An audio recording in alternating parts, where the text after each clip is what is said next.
पशुपति व्रत की महत्वता दर्शाए। अब पशुपति व्रत को समझ लेना। कई माताएं गलती करती हैं, कई माताएं व्रत को नए नए तरह से करती हैं। कोई कुछ बताता है, कोई कुछ बताता है, कोई कुछ बताता है। उस व्रत को आप समझ लीजिए। पशुपति व्रत,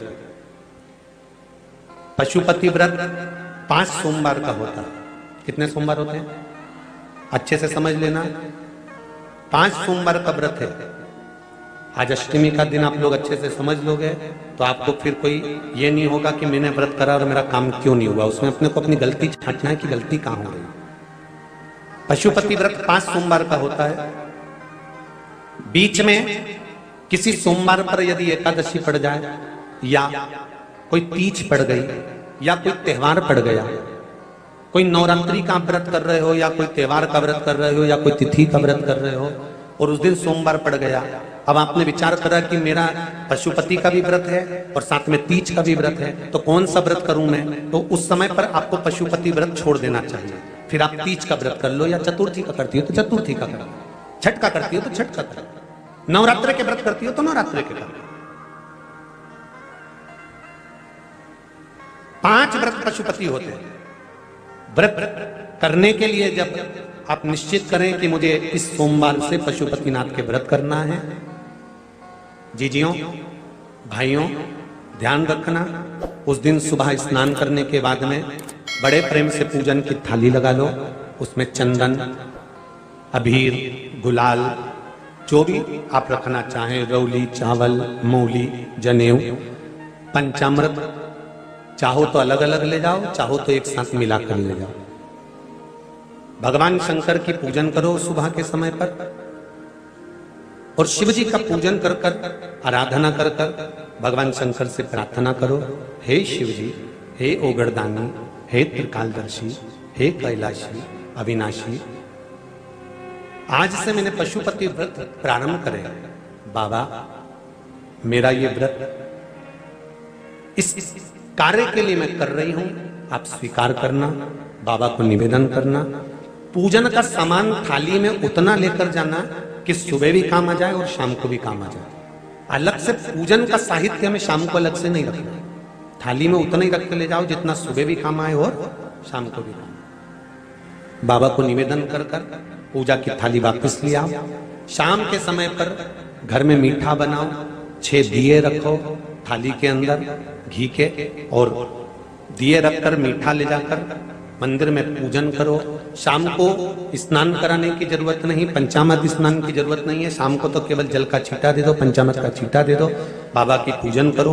पूजन कर कर प्रसाद के पहले 3 हिस्से करो। 3 हिस्से करने के बाद फिर आप दिया लगाइए। फिर बाबा को कितने दिए लगाना है? जम के बोलो, 5 दिए लगाना है आपको शंकर भगवान। 5 दिए लगाइए, एक एक दिया जलाते जाएं और शंकर भगवान से पहले सोमवार को दिया जलाते समय अपने हृदय की बात कहते जाएं। 5 दिए पूरे हो जाएं। छठा दिया जलाना नहीं है, उसको थाली में वापस रख लेना। दिए को थाली से नीचे उतारना जरूर। कौन से दिए को? जम के बोलो जरा। छठे दिए को मंदिर में उतारना जरूर और फिर वापस थाली में रख लेना है। प्रसाद 2 हिस्से मंदिर में छोड़ना है, 1 हिस्सा थाली में रख के ले आना है। पूजन कर कर बाबा को निवेदन कर कर वापिस आइए। शाम को जब घर में प्रवेश करो, सीधे हाथ की ओर घर में अंदर जाते समय अपना जो राइट हैंड हो, अपना जो सीधा हाथ हो, उस ओर बैठो और बैठने के बाद उस दिए को प्रकट कर लो, प्रज्वलित कर लो। वहां पर भी शिव जी से प्रार्थना करो, हमारा यह कार्य है सफल करिएगा। बाबा से निवेदन करके घर के अंदर प्रवेश कर जाओ। भोजन जब जीमने के लिए बैठो, भोजन करने के लिए बैठो, सबसे पहले जो प्रसाद लेकर आए हो उस प्रसाद को खाइए। जो प्रसाद आप लेकर आए उस प्रसाद में से किसी को नहीं देना है आपको, अकेले खाना। उतना ही प्रसाद लेकर जाना जितना खब जाए, छोड़ना भी नहीं। सबसे पहले प्रसाद खाइए, उसके बाद में भोजन करिए। इस व्रत में सुबह आप फलहार कर सकते हो, शाम को भोजन कर सकते हो। भोजन में ये जरूरी नहीं है कि मीठा ही खाना है, नमकीन भोजन भी कर सकते हो। बस मीठा कब खाना है? जब प्रसाद का 1 हिस्सा लेकर आओ तो वो 1 हिस्सा आप खाओ।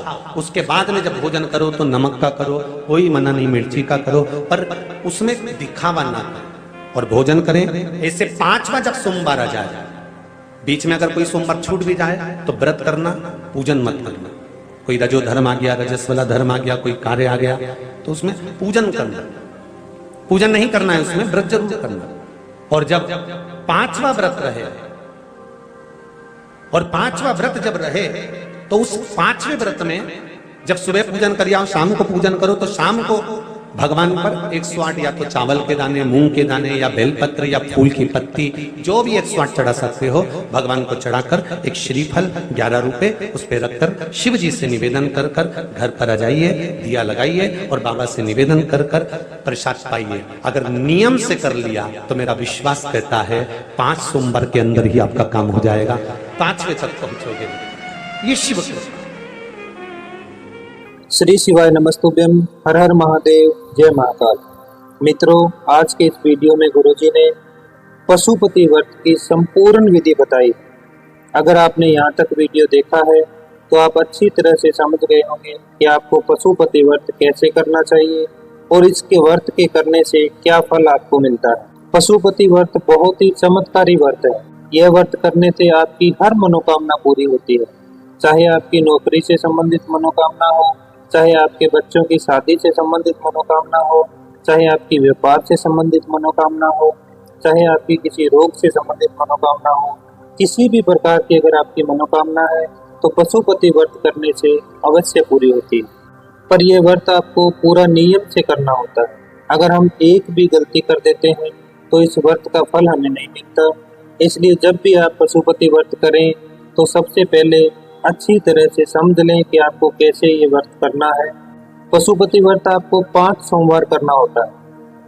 किसी भी सोमवार के दिन आप ये व्रत शुरू कर सकते हैं। जरूरी नहीं है कि आपको ये व्रत लगातार करना है। मान लीजिए आपने पहले और दूसरे 2 सोमवार लगातार कर लिए, तीसरे सोमवार आप किसी कारणवश व्रत नहीं भी कर पाए तो अगला व्रत आप चौथे सोमवार कर सकते हैं। कहने का मतलब यही है कि आपको 5 सोमवार संपूर्ण करने हैं। 5वें सोमवार आपको इस व्रत का उद्यापन कर देना है। उद्यापन भी बहुत ही सरल है, जैसा गुरुजी ने बताया है उसी विधि से अगर आप ये व्रत करते हैं तो आपकी मनोकामना महादेव अवश्य पूरी करते हैं। मैं उम्मीद करता हूँ कि आपको वीडियो अच्छा लगा होगा। अगर वीडियो पसंद आया तो वीडियो को लाइक करें और कमेंट में महादेव के नाम का एक जयकारा जरूर लगाएं। अगर आप वीडियो पहली बार देख रहे हैं तो चैनल को सब्सक्राइब करके बेल आइकन को जरूर प्रेस करें, ताकि जब भी मैं अगला वीडियो लेकर आऊं तो सबसे पहले नोटिफिकेशन आप तक पहुंच सके। और अंत में आप सबसे यही कहूंगा कि अगर गुरुजी द्वारा बताए गए किसी भी उपाय से आपको लाभ हुआ है तो कमेंट में पूरी डिटेल के साथ जरूर बताना, जिससे दूसरे लोगों को भी पता लगे कि किस उपाय से क्या लाभ होता है। आज के वीडियो में इतना ही। मिलते हैं किसी अगले वीडियो में नए उपाय के साथ। श्री शिवाय नमस्तुभ्यम, हर हर महादेव, जय महाकाल।